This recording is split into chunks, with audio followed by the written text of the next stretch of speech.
Sir तुम्ही मुख्यमंत्री पदाची शपथ घेताना जसे होतात तसेच आज सुद्धा आहात, हे कसं काय? माझ्या मनात पटकन आलं. मी म्हटलं काय आहे की जे आपलं नसतं ते स्वीकारण्यात आनंद होण्याची गरज नसते, आवश्यकता नसते, आणि जे आपलं नसतं ते सोडण्यामध्ये दुःख होण्याची तरी काय गरज आहे? त्याच्यामुळे जसं मुख्यमंत्रीपद अचानक आलं तसं मुख्यमंत्रीपद गेलं.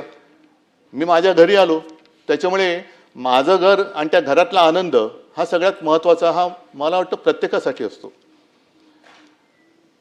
योगायोग आणखीन एका गोष्टीचा आहे की आज 24 मार्च. 24 मार्च म्हणजे आपल्या 6 वर्षापूर्वी माननीय पंतप्रधानांनी देशभरामध्ये अचानक लॉकडाऊन जाहीर केला होता. त्याचा आजचा 6वा काय स्मृती दिन म्हणा किंवा काही म्हणा. म्हणजे जिथपासून माझं काम खरं सुरू झालं त्या दिवशी मी सभागृहाचा निरोप घेतोय. आणि या सगळा तो जो काय कालखंड होता तो फार विचित्र होता.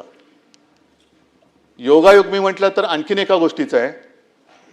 कारण माझ्या मंत्रिमंडळाच्या पहिल्या बैठकीत पहिला निर्णय जर का कोणता घेतला गेला असेल तर रायगडाला निधी देण्याचा निर्णय हा माझ्या मंत्रिमंडळातला पहिला निर्णय होता. आणि मंत्रिमंडळातला शेवटचा निर्णय होता तो औरंगाबादचं नामांतर करणं आणि त्याला छत्रपती संभाजीनगर करणं. संभाजीनगर जे शिवसेना प्रमुख म्हणायचे की औरंगाबाद नाही संभाजीनगर आहे, तर ते नामांतर करून माझी कारकीर्द संपली.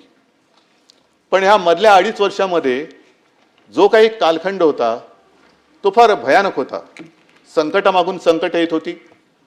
कोरोनासारखं भयानक संकट जे कोणाच्याही आयुष्यात कधी येऊ नये अशी साथ जर का आपण इतिहासात डोकवलं तर 100 वर्षापूर्वी आली होती. आणि त्यावेळेला असं म्हणतात स्पॅनिश फ्लू. त्यावेळेला असं म्हणतात की पहिलं महायुद्ध संपल्यानंतर त्या महायुद्धात वाचलेले सैनिक जे घरी गेले ते युद्धात नाही गेले पण त्या साथीमध्ये गेले. त्याही वेळेला त्याचा काही अंदाज कोणाला आला नव्हता आणि याही वेळेला कोणाला अजून अंदाज आलेला नाही. आरोग्य व्यवस्था वाढवायची कशी? आणि त्याही बाबतीत मला एका गोष्टीचं समाधान आहे की सर्व सहकार्यांनी मंत्रिमंडळातल्या सुद्धा आणि सर्व सरकारी जी काही यंत्रणा आहे त्यांनी सहकार्य केलं. एक टास्क फोर्सची आपण निर्मिती केली. कदाचित देशामध्ये आपलं राज्य पहिलं असेल की त्यांनी कोरोनासाठी टास्क फोर्सची निर्मिती केली. पेशंटचे बेड, रुग्णशय्या वाढवल्या. आपण जवळपास 3.5 लाखाच्या वरती नेल्या होत्या. आता 6 वर्षापूर्वी ऑक्सिजन सिलेंडरची कमी होती आणि 6 वर्षानंतर आज गॅस सिलेंडरची कमी आहे. हा पण एक विचित्र योगायोग आहे.